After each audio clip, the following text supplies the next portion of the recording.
What? You know what you're giving away tonight? Yeah, I'm giving away grips. No, Paul Stainer's giving away grips. Okay, you're gonna do that. What else? Anything else? Just stickers. I don't have anything else. I mean, we don't have any segments. What's it worth gets what? What's it worth? I'm gonna give stickers. Okay. And that's it then. Right, because we got a little something special coming up instead of the regular Moto showcase, which is something we do usually give away something for. Okay. It's 6 o'clock. That's it. It's 6 o'clock. Yeah.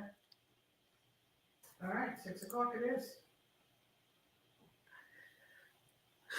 What a lovely way to spend an evening. I'm Gary Semix, and you're watching Vintage Motocross Q&A with Joe Abbate.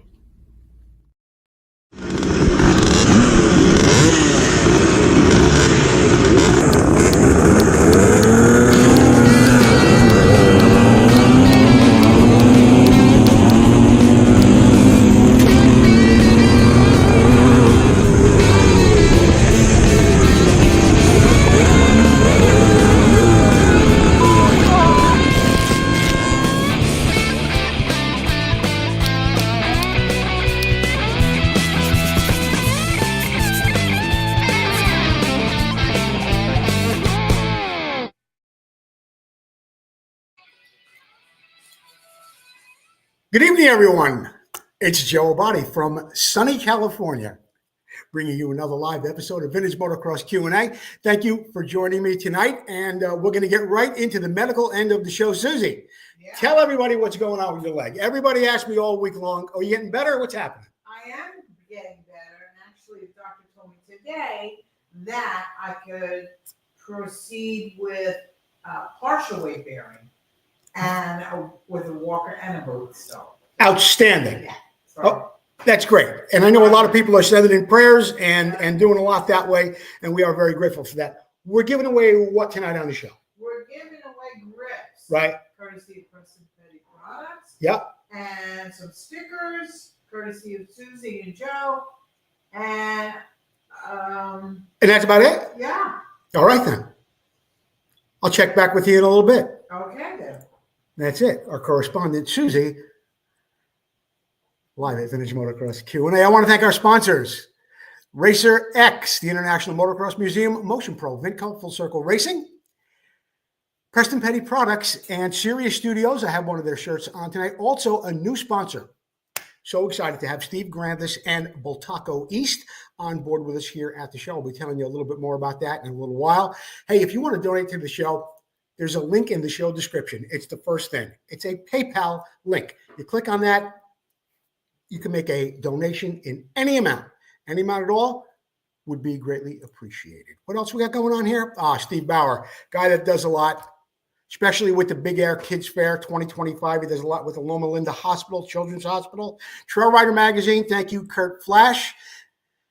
Steve Wise, Moto Fellowship on Tuesday nights at 5:30. Roger Neth will have another video a little bit later on in the show from who? Brap. I love when he says that. Brap Suspension. We'll be back with that. Don't forget the boots on the ground. These are the guys that make it happen. They're sharing the show. They're wearing shirts. They're buying stickers. Al Keith Callword, Al Huie, Tom Miller, Jay Stoecker, Keith Geisner, and so many more. In fact, I don't know if you could see behind me, but there is a whole host, not a whole host, but there are some new people, including Kurt Flashbart and Pete Noneman, Karl Word, and Lou Blanchard. Now, some names you're going to see up there that have been up there for 6 months, like Tom Miller and Karl Word and a couple of others. You know why that is? They donate a little bit every month, whatever they can. They're not in business. They are not out to promote anything. They just want to see the show grow bigger and better, and we truly, truly appreciate that. Another segment supporter and just a content creator. I can't wait to show you this in a little bit. Dave Boydston, welcome to Vintage Motocross Q&A. Dave Boydston, of course, from amsracing.com. We have another logo with his phone number on it. You'll see that a little bit later on. Dave is in charge of our new segment. It's called Dave's Classic Corner. You are absolutely going to love it. Thank you, Dave Boydston. Bultaco East, Steve Grandis. Steve, I can't tell you anything about any of products or show you any of Steve's products on the show tonight because the ink is barely dry on the contract. Steve Grandis, thank you so much for coming on board. And I do want to say this. Steve and I talked a lot about becoming a sponsor of the show before actually committing to it. And it wasn't a matter of money. He was very, very happy with that. What he wanted to make sure was that he had some products and things that none of our other sponsors had that he would be able to but to sell to our customer base here. And he does. It's called Bultaco East. Yes, there are Bultaco parts there, but he's got something with some special shocks as well. NGK products, some things that have been discontinued, but are still highly sought after by the vintage motocross crowd. Steve Grandis, thank you so much. Another way to support the show, koozies and cups, hats, shirts, 2 for $6 on the stickers. You got hats, you got cups. We make shop aprons. We've got so much going on here, including the shirts just like this. Susie makes them down in the basement when she's making lasagna here at Vintage Motocross Q&A. Thank you, Kurt Evans, for doing this cartoon of us here on the set. Vintage Motocross Q&A. As you can see, he has truly captured the essence of who I am as a show announcer, as a restoration expert, and a tank guru. I mean, look at that picture. All right. There you have it. It is pretty awesome. As Susie mentioned, keep sharing the show. Whether you're on Facebook or you're on YouTube, a little bit later on, somebody's going to win a set of grips just like this. Compliments of Preston Petty products. For right now, I'm going to bring up something that a little video I made a little while back, but it's always applicable. And while you're watching this, it's about polishing spokes and things you should look out for. Keep in mind, though, that everything you see here in the polishing and the decisions that I would be making and different approaches with plating, it really has a lot to do with nuts, bolts, screws, and other hardware as well. Let's get a look at this, and we'll keep going here with Vintage Motocross Q&A. On this week's segment of Next Time Try This, I want to talk to you a little bit about spokes. They hold the whole wheel together, and it's a very, very important part of that element. Now, if you're doing a restoration, you might want to still use the spokes that you've removed from the bike. You don't have to go out and buy new spokes and new nipples. I'm going to explain to you a little bit about how to polish those in a few minutes, but one of the first things I want to talk to you about is the condition of the spoke. You may have something that looks like this. Over the years, it does get tarnished, and the nipple gets tarnished as well. It's usually finished in a clear zinc, and nipples on most bikes are clear zinc as well. Sometimes they're in a yellow zinc. We'll talk a little bit more about that in a minute. But what you can do is you can polish them, and they'll come out just like this. This is a used spoke that I've polished, the spoke and the nipple. Once you get it like this, and it's this clean and this shiny, you can give it to a plater, and he can put zinc on it and replate the nipple as well. When you're done, it's going to look just like this, like a brand new spoke.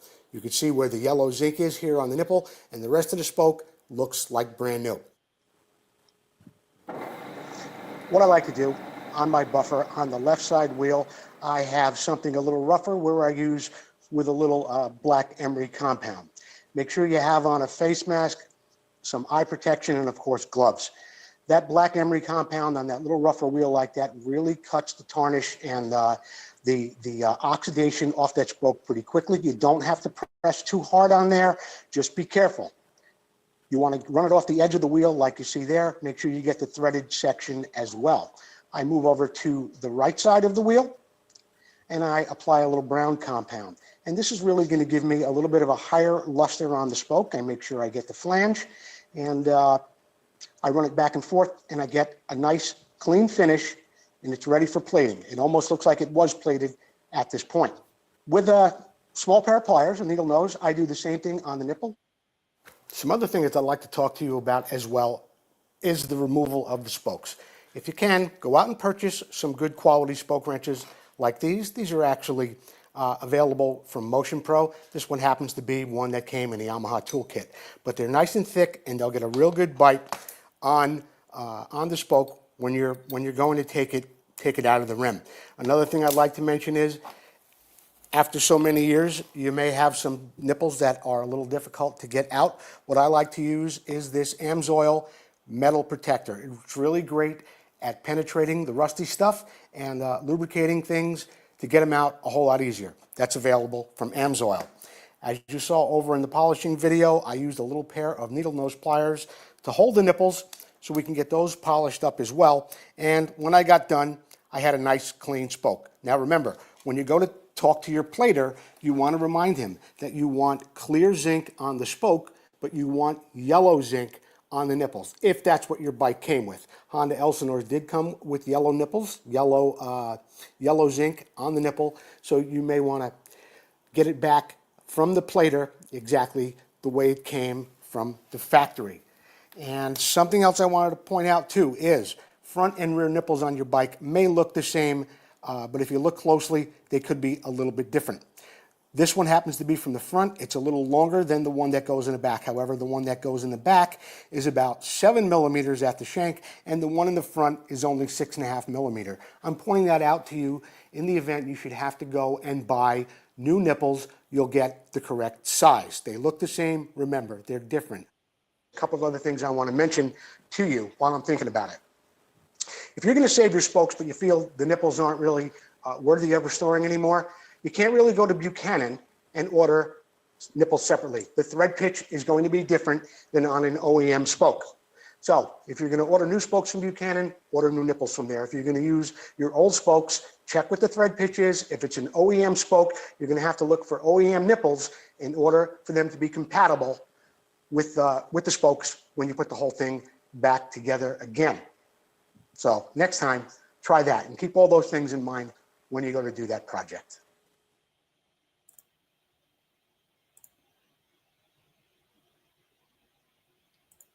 That was a little bit of an older video. I did mention Buchanan, who does make a fine product, but a sponsor of our show is Tom McAllister at Full Circle Racing. And he is he's a Buchanan dealer too. So if you're doing anything with spokes, nipples, anything like that, be sure to contact Tom McAllister. We'll be right back with more Vintage Motocross Q&A. Hi, I'm Sue Fish. You are watching Vintage Motocross Q&A.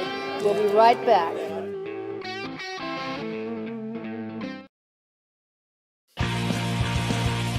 Vinco, who already has a full line of vintage parts, now has air shocks that are an exact duplicate of the original air shocks so popular in the late 70s. So whether you're looking to build a full racer or museum showpiece, these shocks will give you that incredible 70s look and improve your bike's performance.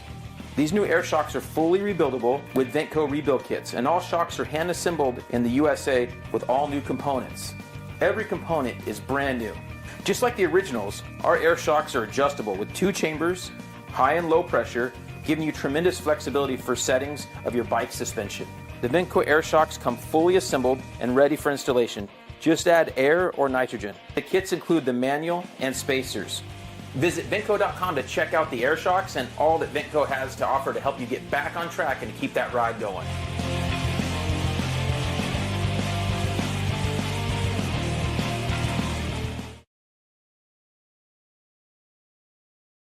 Do you have any objection to me giving away a mag light and stickers? No, I think I'm going to do that. Okay. We got the What's It Worth segment. What? What's it worth? Yeah, for What's It Worth. Yeah, no problem. Your stock on mag lights is good? Yeah. You got plenty in stock from Russell Waters? I want to thank Russell Waters and Amsoil for always supplying us with a lot of cool stuff to give away. The What's It Worth segment is brought to you by Full Circle Racing. You heard me just mention Tom McAllister just a moment ago. In this segment of the show, we will give you a sticker for whoever comes 2 stickers, actually, for whoever comes closest to the actual price that this bike recently sold for without going over. And we're going to throw in a mag light too, because I'm just that kind of a cat. Okay. Here we go. Got a 1974 Suzuki TM250. This is known as the Champion. You put in your guess, by the way, as we're going through this and I go through the pictures, you put in your guess as to what you think this bike recently sold for. And it did recently sell, like in the past week or so, on Bring a Trailer. It's a 1974 TM250L Champion. It was restored by the previous owner. It was acquired by the selling dealer in 2024. Finished in yellow, this motorcycle is powered by a 246cc 2-stroke single paired with a 5-speed transmission. Equipment includes a kickstarter, Suzuki CCI oil injection system, and Mikuni carburetor, an expansion chamber, exhaust drum brakes, wire spoke wheels, high-mounted fenders, front and side plates, a cross brace handlebar, and a black vinyl seat. The TM250 is offered at no reserve by the selling dealer with a clean Arizona title. The bodywork was refinished during the restoration in yellow with green accents. It also has the white pinstripes. Details include a high-mounted fender, white front and side plates, a 2.4 gallon steel fuel tank, black vinyl seat. As mentioned earlier, the bike still retains its side stand. The wire spoke wheels measure 21 inches in the front, 18 in the back, and it looks like they are full circle racing wheels. There's a little sticker on it right there, full circle racing. What else we got going on here? It's got Dunlop Geomax tires. The suspension consists of telescopic forks as well as dual preload adjustable shocks mounted to a tubular swing arm. Brakes are handled by drums at each end.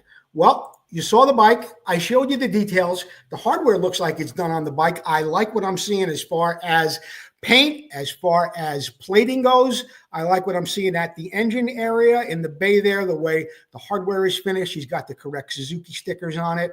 What do you think this bike recently sold for, guys and gals? 2,000?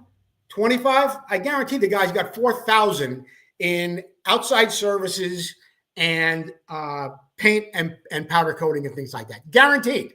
What do you think the bike recently sold for? This bike sold for an incredibly inexpensive $5,000 plus a 5% buyer premium or a buyer fee. So what's that? Another $250? So $5,250. Let's call it $5,250. Who came closest without going over Susie? $5,250. Yeah, $5,250. Anybody? Well, Richard Watts Richard Lotz? got $5,195. $5,195. And I'll tell you what, is that the closest? He probably is at $5,195. You gonna tell me somebody got closer than $5,195? No. Okay. Richard Lotz, I have your address and I am going to mail you the stickers and the mag light. A couple of weeks ago, you won and you said, play it forward, give it to somebody else. I did that. You're a generous guy, Richard, but this time you can't outgive Vintage Motocross Q&A this week. Thank you for playing along. And you are the most accurate answer on that price of that bike. Okay. That segment is, of course, brought to you by Full Circle Racing Limited. Be sure to see Russell. Be sure to see Tom McAllister for all your nipples and spokes, lacing and truing, and all that good stuff. Thank you, Tom McAllister. You've been a supporter of the show for a really, really long time now. And now a moment I have been waiting for. We have a new segment. It is called Dave's Classic Corner. And if I have never seen a classic corner, there's never been one more classic than that. So Dave Boyden, of course, proprietor of AMS, Arizona Motorcycle Salvage, or Arizona, AMSracing.com in Arizona. Here's his number on this sheet right here. Now, I want you to follow Dave Boyden on Facebook. He's got a lot happening. He's making a lot of videos lately. And I will say this. In all the years I've been in vintage, and that's over 25, I can't think of anybody that has given back more to vintage racing than Dave Boyden. He has been an ARMA coordinator. He has produced his own races, the Duel in the Desert. He's been a supplier of so many vintage parts for so many. And now he's got that camera going. Dave is just a wonderful guy, and he's got something now to contribute to us here at Vintage Motocross Q&A. So without any further ado, Dave, take it away. This bike is a 1970 Kawasaki 100cc Centurion, also known as the Baby Green Streak. Rotary valve motor making 19 horsepower, guaranteed. Had a dyno sticker on each bike when you got them. This one's been modified for the way they rode them back in the day, put a downpipe on it and a TT saddle. Stock shock, stock wheels, stock tires. Tires are new, reels are new, spokes are new. Everything's powder coated, the frame, engine cases.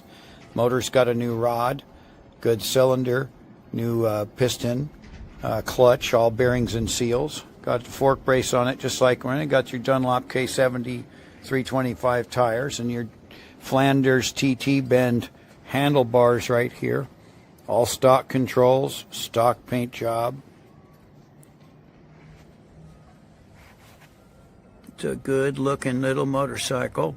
Little custom trim on the ignition cover there. The fin was missing there because that's where the pipe would normally be.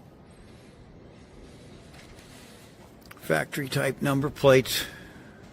Little polished pieces. It's a very nice little bike. A nice addition to any collection.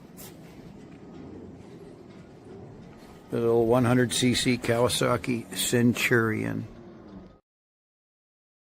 There you have it. I want to thank Dave Boydston. And once again, here's his phone number out there in Arizona at amsracing.com. But be sure to follow Dave on Facebook. He's got a lot of great things happening on his Facebook page. Thank you so much, Dave Boydston. Now, I've got something else coming up here. This is another great video. Sit back, get your popcorn and your soda. It's a two-part video. First part's about 4 minutes. It is from Jerry Maddox. Now, Jerry Maddox, a great guy, a racer working on his third ARMA National Championship. Been a big contributor of the show. I want to thank him and his son, Ryder, who brought us some coverage from Daytona, and he had so much to help us out with last year. He had a couple of races coming up in the past few weeks, and they were canceled due to weather. So he put something together for us here at the show, and we're going to run that for you right now. Let's see what Jerry's got to say.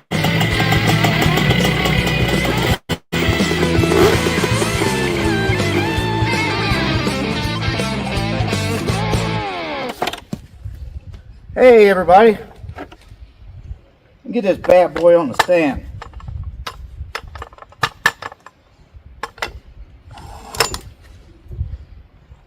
You know guys,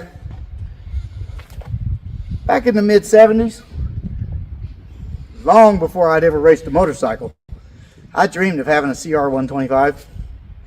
And on that day I got my first 1975 model Elsinore 125. Happiest day of my life. And you know, racing vintage motocross the way I have for the last couple years, of course I chose a CR125 because those were my happy days. Those are the days that I remember running around the trail system in our neighborhood. None of us could ride very well. We'd go to a local race and, you know, maybe get 12th place and think it was the absolute best day of our entire lives. Well, I stayed on that CR125 for a lot of years, probably too long. I eventually got a 76 CR125, and then I was one of those guys that was probably just dumb enough to stay on a CR125 all the way into 1978. Yeah, I know. I lost a lot of races to the yellow bikes.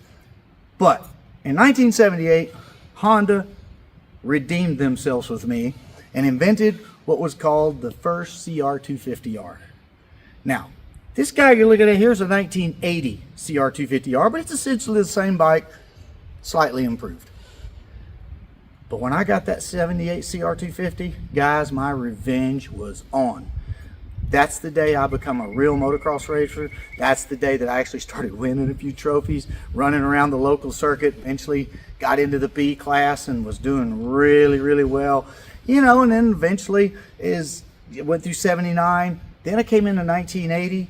1980 was my last amateur year when I went to Ponca City and earned enough Pro-Am points to finally get my pro license. It was on a bike exactly like this. And so, you know, this bike's very dear to me for that very reason. I want to talk to you about a couple of things first. You know, a lot of you have considered racing or wanted to get into vintage motorcycle racing, and you wanted to, like, you know, how do you get the bike? How hard is it to get the bike? Well, sometimes that's a bit of a challenge, finding the bike. You know, now I have learned there's two ways to build a vintage bike for racing. One is you buy a piece of junk in a box for no money at all, and then you go to work fixing it. That was old Clunker, and we did a good job with that. But you know, by the time we finally got to the starting line on Clunker, we had spent as much money, maybe even more, was certainly emotionally exhausted, and just the stress levels of searching for parts and putting it together, it's something I really want to do again. So just like in my childhood days, as I migrated out of the 70s bikes and into these 1980 bikes, obviously a much different bike, much better bike, I wanted to do the same in my adult life. I wanted to find my way into what is called the Grand Prix class, which is the 78 through 80, 81 class on these bikes. But I didn't want to find a junk pile in a box and go through that process again. So if you're looking to get into vintage racing, I encourage you, find the best bike you possibly can first. Start from the best of the best. You will spend more money in the beginning, but by the time you get to that starting line, you will have not spent any more money and you will be emotionally in a much better place, and I mean that. So, with that said, this year, I'm going to be racing the 250 Expert Grand Prix class on this beautiful 1980 CR250.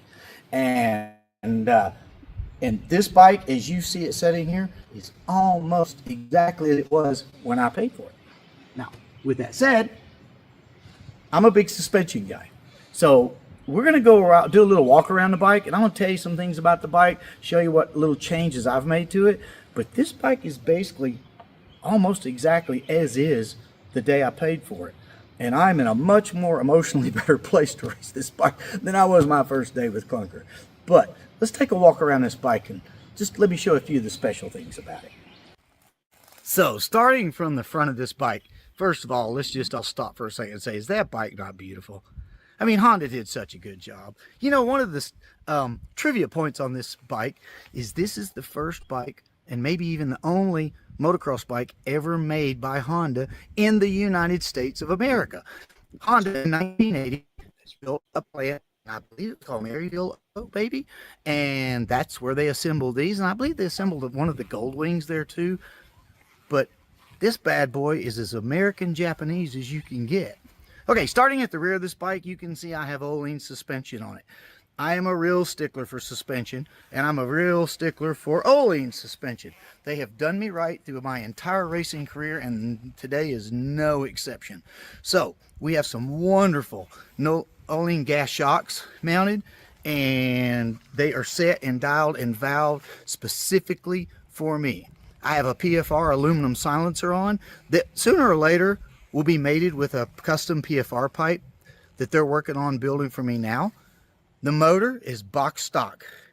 I don't see any reason why to alter this engine. It runs so good, it's so crisp, and so clean now. Inside my front forks, yes, we have the Honda Showa forks on it, but inside I've installed heavier springs, as I always do. I like a stiff setup, and I'm running a 30 weight fork oil in it to get my damping exactly where I had hoped it would be, which is a good bit slower than stock. I have air caps installed. I mostly use my air caps just to relieve pressure. After a couple of long motos, you need to take the air out. But should I find that track that I need to stiffen up a little bit, it is certainly ready to go. But what we've got here, guys, nothing special, nothing great, just an absolutely beautiful example of a race-ready Honda CR250R, in particular a 1980 model. Okay, Joe, we'll come back in a few minutes, and I'm going to give you guys a little bit of the rest of my story, and I'm going to let you have a real nice look at its little brother. That's being prepared for my son right now, and that is a 1980 CR125. We'll be back shortly, and we'll take a quick look at this bike.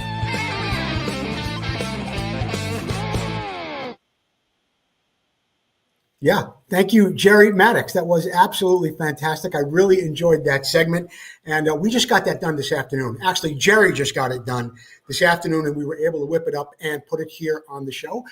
We've got a second half of that coming up, a little bit shorter, and that's coming up a little bit later on in the show. In the meantime, I want to thank Sunrise Vapor Blasting. Mark Perry-Esther, thank you so much for taking care of us here at Vintage Motocross Q&A. Been a real good friend to the show, and you've done some great jobs for us as well. Here's the Problem is brought to you by Motion Pro. Be sure to get over to motionpro.com for all your tools, cables, and controls. You want to do a job professionally, you want to do it right, get over to Motion Pro. Question this week comes from Harvey Hayden. Harvey, boy, I'll tell you. And the question is, Joe, picked up this YZ125 tank and threads for the petcock are stripped. You have any way to fix them? Well, I'm going to say this. The threads on this petcock right here, or on this nipple rather, are aluminum, and it looks like a third of them are not in very good condition toward the bottom of the nipple itself. Now, you can try and put your petcock on there after you clean these threads up with whatever you have. Now, if you have a die big enough to go over that, you can clean them up a bit. Why I'm saying that this is a possibility is because there's a flat washer that sits in the bottom of that base of that petcock where that nut is, and you have a flat section of the bottom of that nipple. When you run that thread up, there's a good possibility it will seal. The threads are damaged on that toward the bottom. You might be able to catch them toward the top. If you can't, don't force it. You're going to wind up ruining the nut on the petcock as well. Now, if all else fails, here's what you can do. You can go online. I did this from Google, and I put in aluminum nipples. You can find stuff like this on, well, not eBay, but you could find it on part suppliers, different fitting places. Here they are. They're aluminum. Now, there are left-handed threads. There are right-handed threads. They come in millimeters as well. What you're going to have to do is cut off that nipple you have right there. Probably cut it flush, just like that, and get your new piece. Make sure you get it, whether it's a left-hand thread or a right-hand thread, and you'll be able to weld that on, and you'll be on your way. So Harvey Hayden, thank you very much for the question. I hope that helps. There's still a special going on at Motion Pro. When you check out, put in MP9135. That's MP9135. You get 20% off across the board on everything except custom-made cables. Thank you, Russell Waters and Amsoil, for being a supplier and show supporter of Vintage Motocross Q&A for quite some time now. Okay, we're going to take a little break. We'll be back to wrap up. Well, not wrap up, because we got a lot more Vintage Motocross Q&A to go. We'll see you in just a bit. I'm Gary Chamberlain. You're watching Vintage Motocross Q&A with Joe Abbate.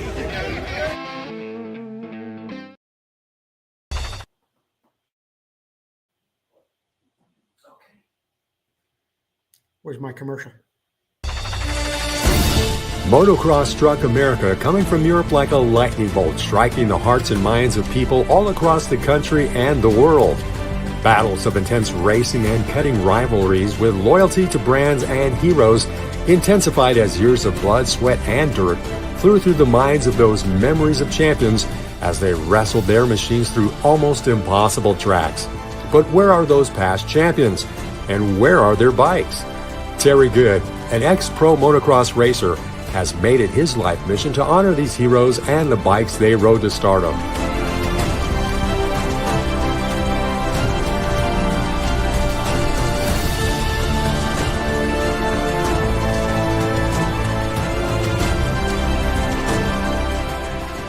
We raced, we rode, we lived and breathed motocross. Go back in time and relive those moments, now preserved for the first time ever in the world's first museum dedicated to the history of motocross. Our new building is in the gate. Help us get a great start and you can be part of history. Go to internationalmotocrossmuseum.org and become a part of our team.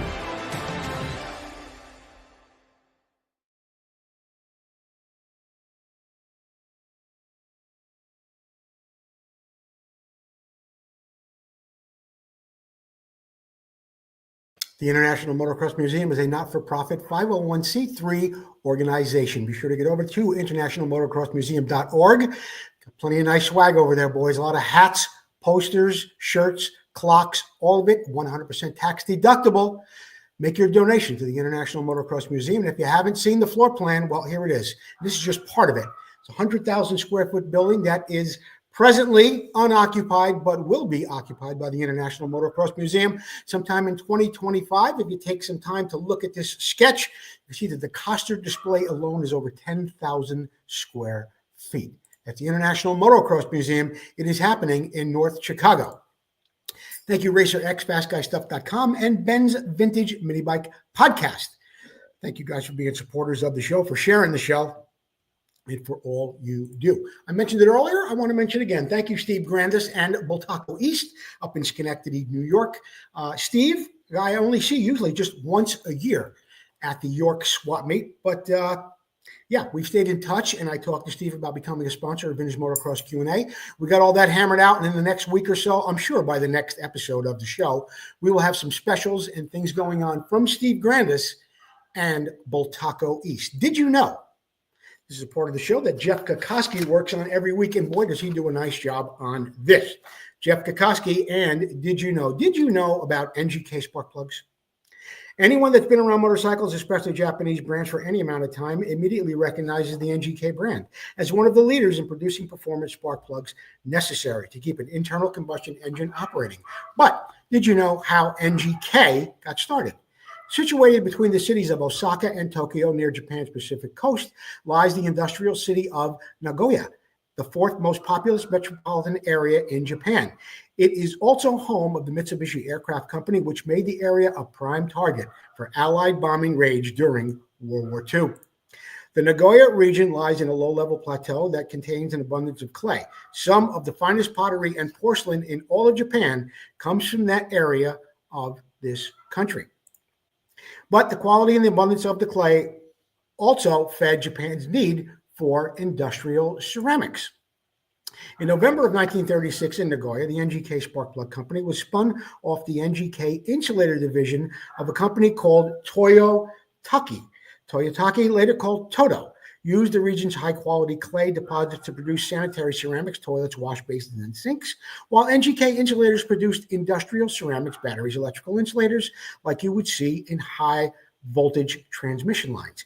In Japanese, the letters NGK stand for Nippon Gaishi Kabu Shigayasha. Glad I did that right, didn't I? I hope I did. Anyway, which translates literally to Japan Insulator Company Limited. Thank goodness they used the abbreviation NGK. Here's one of their first plugs that came out in 1937. They produced their first spark plugs, and then in 1949, NGK created an automotive electronics and technical ceramic division called NTK for Nippon Takushu Kyubagaishi, or Japan Specialty Company Limited. In 1958, NGK started to manufacture ceramic cutting tools and copper core spark plugs, become a pioneer in the automobile industry. Here's some more of those ceramics that we were talking about a little earlier. NGK's worldwide expansion in 1959 when they opened the spark plug factory in Brazil. Shortly after, the 1966 NGK Spark Plugs USA was established in California to feed the American need for quality spark plugs. Through the 70s and the 80s, NGK built other factories in Southeast Asia, Europe, Australia, and Canada. In fact, look at all those countries right there that are in gray. Those are all the places that NGK factories presently are located. And then in the early 1980s, with the implement of stricter vehicle emission standards, NTK began producing engine sensors necessary for vehicle ECUs to control exhaust emissions and create more complete combustion. In 2023, recognizing the need to contribute more substantial society, NGK changed its name to Natera. They did that by combining the Latin words nateo, meaning to shine, and terra for earth, thus creating a more noble vision of the company. Today, the company employs almost 16,000 people around the world. It generates $5 billion in revenue annually. It operates a global network of 61 subsidiaries, 24 manufacturing and sales organizations, 4 technical centers, 3 research labs. Wow. The NTK vehicle electronics brand makes various engine emission sensors, speed position sensors, and EGR valves. Under the name NGK, the parts brand, the company produces about 500 million spark plugs annually, as well as glow plugs, ignition plugs, and ignition wires. Finally, the company's NTK, Technical Ceramics Division, manufactures semiconductor products and fine ceramics for the telecom and medical industries. And there you have it. NGK, Jeff Kokoski, once again, an absolutely brilliant thing put together by you about NGK spark plugs. Out of the park, Jeffrey. Sirius Studios, SiriusStudios.co. You know what? The Winters family, they have put together some really, really special gear here for the off-road scene. You love moto, but you can't always go out there with your FMF and your DG stuff on, or your day glow stuff and whatever it is. So you come up with something that's a little subtle, but you're still making your point. You're throwing some shade on the crowd. You've got some Sirius Studio gear on. And you see, I got some on right here. See this? Sirius Studio? And let me tell you this, and you guys will know what I'm talking about, and girls too. You got 100 t-shirts, but you got 5 that you love. The fabric of the Sirius Studio stuff, this is the fabric that you love. I'm serious. It is absolutely fabulous to wear. It fits, it absorbs, it breathes. It's just one of my favorite shirts that I've ever really had. And I wear it quite often. I'm going to get a bunch more from the guys down there at Sirius Studios. Thank you, Larry, Stephen, and the boys down there at the Winters boys at SiriusStudios.co. Thank God I have a video coming up because I am talking incessantly. I think we've got something coming up. It's called the Expansion Chamber. There it is. And I've decided to put Roger Neff in the Expansion Chamber. Gave him his own little segment here. And Roger does a really, really nice job. Puts up some suspension videos every week. Yeah, even for some of the bikes that some would consider modern, but they're really not modern anymore. They're 20 years old, and some of them have never been serviced. And Roger's been going through some of this stuff with us lately, and he's got to come up with something again this week. So let's get down there to Roger Neff, Brap Suspension, and see what we got going on this week. I love when he says, "Hey, Brappers."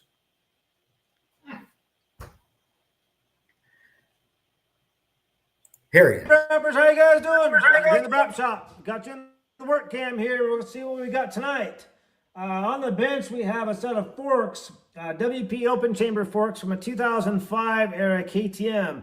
Now, 2005 doesn't sound that long ago, but it's a 20-year-old bike, and I don't think it's been serviced a whole lot throughout its life. It does have heavier springs in it, and the oil didn't look too bad, but the bushings look like they're original, seals look original, and I don't think those have ever been done. I think somebody just put fork springs in here. So as I'm servicing the bike, and I take the fork cap off, right? I take the fork cap off into the dampener rod. You have this adjuster tube. It goes down in there. If you've worked on forks, you know what I'm talking about. Where your fork cap mechanism interfaces with that dampener rod tube and it adjusts your rebound. This is the rebound adjuster. So whenever I open up a set of forks, I don't care what it is, open chamber or closed chambers, I push on this and it should bounce back. And this fork here did not. And I'll show you why. This is what it looked like coming out. If you can see on here, there's a bunch of gunk, and this is actually stuck. It won't move, right? This is what it's supposed to work like. Here, this one here I've taken out and cleaned it up. You can see that spring is working and the mechanism. There's a rebound adjuster, right? All it does is control oil flow through this thing. It's actually working after it's cleaned up. So not too hard to clean up. I did put it in my Ultrasonics parts washer. Then I took this little brass piece, I chucked it up in my drill and spun it and polished up the end of it. I took a wire brush down in this guy and got all that carbon cleaned up there and a little bit of pinching grease. And it's good. So whenever you're working on forks, make sure you're working, it's not seized up like this one. I will take this, I'll get this guy I pulled out here, it's kind of stuck, it'll come out, and I'll put that in the ultrasonics. While I have the ultrasonics, I'm going to take the base valves. This is the bottom of the fork. This is your compression adjuster. This goes on the very bottom. I've loosened the nut here. It has peening on it. I don't really want to take it all the way apart, so I'm going to put this in my ultrasonics to get all the grime out from between all the shims. I'll put them both in there and get those nice and cleaned up. We are lowering this fork. So here, I've got the lowering spacer. That is 75 millimeters or 3 inches. It's a big lower on this bike. I don't recommend that much, but this bike is going to be used for dual sporting, down forest roads, not going to be used in whoops and stuff like that. Obviously, the rider is a little height challenge, so he wanted 3 inches to get it nice and low and nice and safe. Because he's going to have some bags on this and a big 6.6 gallon nature-based tank. So he wanted it lowered pretty far. So that's what the customer wanted, so that's where we get going. When we reassemble these forks, we are going to use our favorite seals, SKF, the heavy duty versions. These are about the only seals I use. They last a long time, work super well. While we're doing that, we're going to put in some nice SKF. They're top of the line fork bushings. This will keep the fork nice and tight as far as play goes. And before we assemble it, we will take the fork tubes. We'll clean them, obviously. They'll run them through the fork polisher. I added a big old pipe to that, so it's nice and tall now. So we'll polish the fork tubes up, eliminate friction, get the rebound adjuster working. We'll have it lowered, and we will have to take the springs I'm not going to cut these springs. These are a little heavy. I'm going to take the stock springs and shorten them by cutting them to fit, and that will, when I shorten that spring, will actually increase the spring rate, which is kind of what we want. But these are too heavy for the rider. He's only like 160 pounds. So anyways, when you're working on forks, make sure you're checking all the adjustments and make sure they're working correctly. In some forks, there's peculiar things about them, and this fork in particular definitely has a known issue with this rebound adjuster getting dirty and seized up. I believe moisture gets down in there through the fork cap, probably from pressure washing. Be careful with your pressure washer, folks. They cause more damage than good sometimes. They get your bike nice and clean, but they can cause some extra maintenance and extra cost. So this is an upcharge. This is not something I typically take apart on a fork, but since the adjuster wasn't working, we had to take it apart. So lack of maintenance in the long run will cost you a little bit more money. You guys keep it brappy. Enjoy the rest of Joe's show. And until next time, wrap on.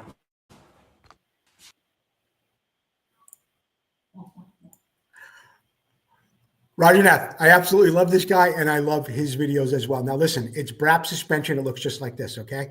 I think he spells it with 3 A's, okay? Brap Suspension. Get over to Instagram. If you think the videos you're seeing here from Roger are good, and they are, he's got dozens of them on Instagram that I guarantee you will pick up some knowledge about something to do with your suspension. We're going to be coming back in just a minute with the second half of that Jerry Maddox video. But right now, we're going to jump right into This Week in Motocross History, which is brought to you by Racer X. This Week in Motocross History. 1977, the first night of the Pontiac Supercross goes off at the then state-of-the-art Silverdome. Bob Hurricane Hanna took the win aboard his Yamaha ahead of Suzuki's Tony DiStefano and Team Honda's Jim Pomeroy. Husqvarna Kent Howerton was fourth, while Honda's Marty Smith, winner of the first Pontiac Supercross the previous year, finished fifth.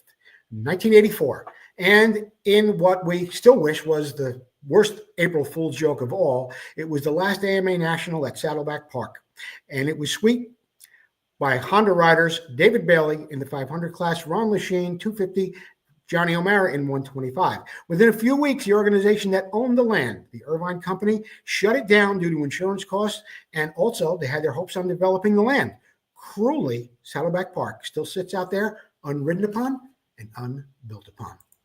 2005, in a huge personal milestone, Kawasaki's James Stewart scored the first AMA Supercross win at the Dallas Supercross.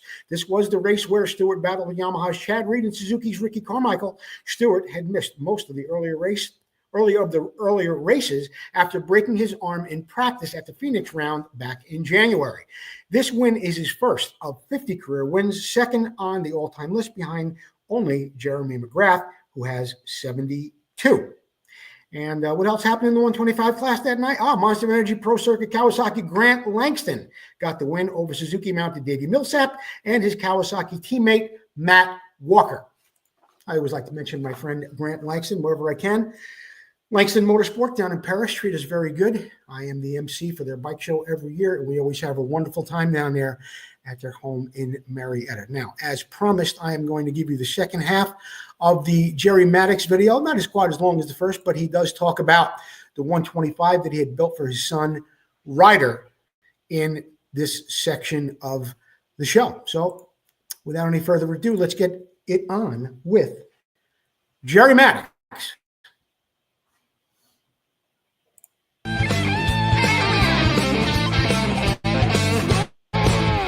Hey, and welcome back to the show. As promised, I want to talk to you about this bad boy right here. This is a 1980, the little brother to the 250 I just showed you a few minutes ago, CR125. Now this guy is being built for my son, Ryder Maddox, who's a little bit lighter weight than me, but super powerful 125 rider. So we had to do a little bit of mods to make this bike match up to his skill set. Again, we'll do a little walk around in that in just a minute, but I just want to talk about the 1980 CR125 and what was happening with Honda at that point in time. So as I was coming out of 1978, again riding a CR125M Elsinore, and Honda had released the new 250 in 78 and 79, they released the CR125. And though it looks similar to this, they could not be two different bikes. The 79 CR125, Honda was playing around and somehow got the crazy minds that they should put a 23-inch front wheel on it. They had some different frame geometry, and it made for a weird riding bike. Now, there was two kinds of people that liked that bike, or raced that bike. One group of people loved it. The other group of people hated it. The people that were stuck in the middle, they modified the frame on it a little bit, put a 21-inch front end on it, and then of those, some loved it and some hated it. It was a little bit of a love-hate bike. I had the 79 CR125. Personally, I loved it. I left the 23-inch front wheel on and just went after it as hard as I could. So I never really owned a 1980 model.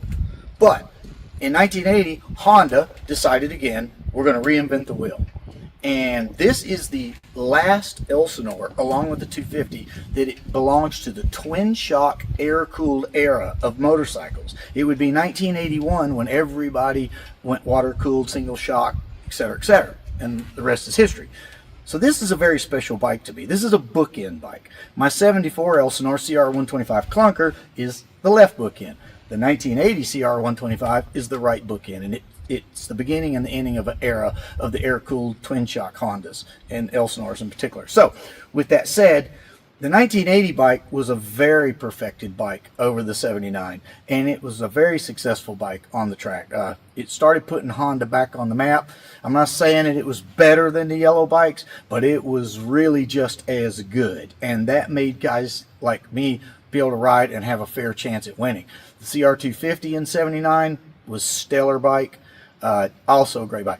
But here we are riding 1980 models.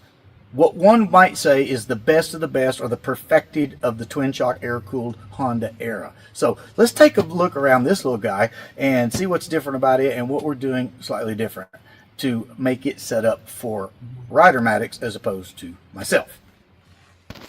So again, isn't this bike just beautiful? I mean, look at this. Oh my goodness. Oh, so okay. So starting at the rear end, of course, another match set of Öhlins suspension. Thank you, Öhlins, for all you do for us. That is set up and valved exactly for Ryder's technique and his weight. And matched is a PFR works pipe matched to a PFR silencer for the complete exhaust system. We did do some motor mods to this bike. Ryder felt like it needed just a little bit more oomph in it, particularly on the top end. So we've done a few things with the pipe. We've done mild things with the jetting and ignition timing. But you might see tucked underneath that pipe is a gold DG head. For a 1980 CR125, guys, that is a hard product to find. But we got one, and it's on there. That added enough compression, and with the C12 fuel at 112 octane, it gave Ryder that snap that he expected out of this bike. And you know what? I'm going to jump in and say this about this. This bike's really fast, and it's a really good bike. But you know what? It's not that much faster than that bad boy right there. Don't kid yourself. A well set up 75 CR125 has lots of power. It just doesn't have these wonderful forks on it. So again, Showa forks, Racetech springs, thick oil to get the valving right for Ryder. There's that beautiful DG head. So it's pretty much just stock Honda, nothing super about it other than just some minor little modifications to give it that little bit of oomph that Ryder appreciates. Oh, and then there's the red fork boots and the red grips. I'm not exactly sure what it is about Ryder that likes that, but man, he saw a 78 CR125 one time, and if you don't know what that is, look it up. Red grips, red fork boots. He wants me to dip these forks in red. And for those of you that are in the know, you know why he wants that. But this bike, I think, is beautiful just as it is. Folks, that's our show. I really appreciate you following us and watching everything we do. Don't forget, we're still going to be racing these bad boys on the ARMA circuit just the same. And we'll talk to you soon. Have a great day. What an incredible asset to the show and to vintage racing, Jerry Maddox. Thank you so much. Susie, do we have the grip winner? We do. And drum roll, please. Who might that be? It's Brian Poland. Brian Poland. Yeah. Brian Poland, you are this week's grip winner. Now, Brian, listen to me. Go over to my personal page, Joe Abbate, or to Susie's page, and send us your mailing address. Send us your mailing address. I will get it to Paul Stannard. Paul Stannard will send you your grips directly from Preston Petty Products in beautiful what is it called? What? Vermont. He's in Vermont. He's in Sandgate. Sandgate. Beautiful Sandgate. That's it. I got to watch it with the ad libs because I'm not getting any younger and I'm starting to forget stuff. That being said, let's move on to, you know what? Vintage Motocross Q&A sponsorship opportunities. Yeah, they're available. You know what? You've been hearing me talk about this for 5 years. I just came up with a new sponsorship proposal package, or as I like to call it, a pitch deck. I like to call it a pitch deck, something a little snappy.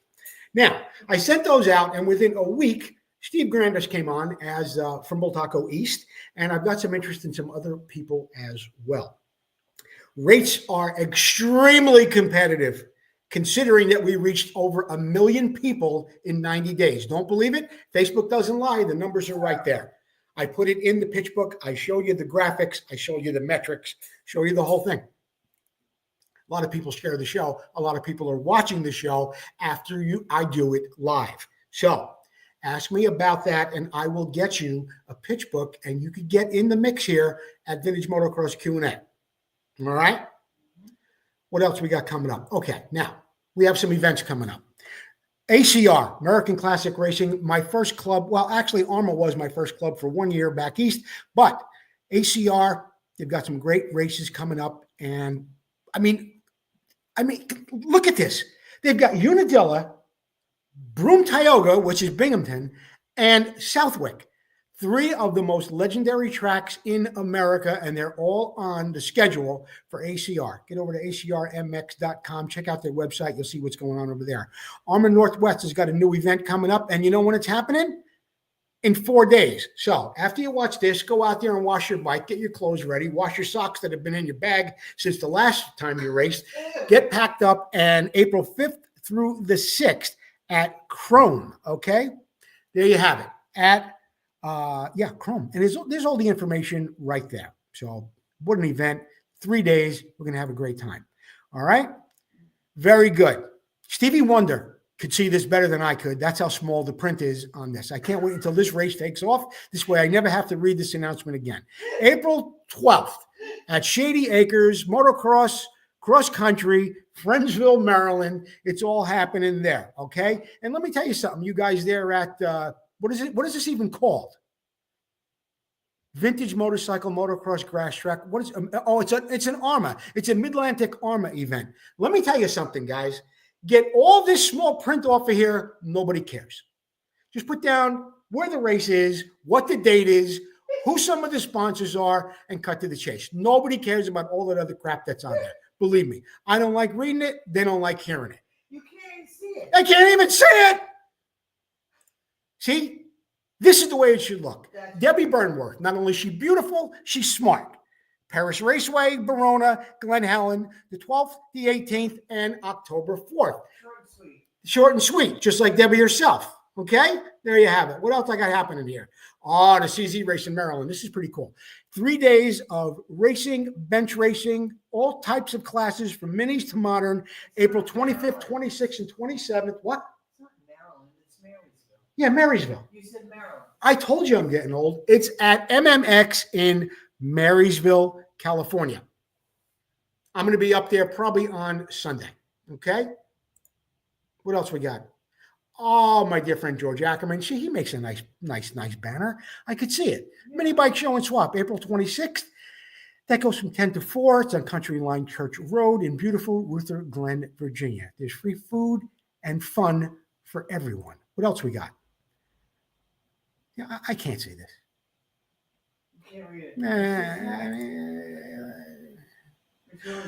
Rocky Mountain MX National. That's at Thunder Valley. That's a national track, by the way. The AMA runs the pro races there.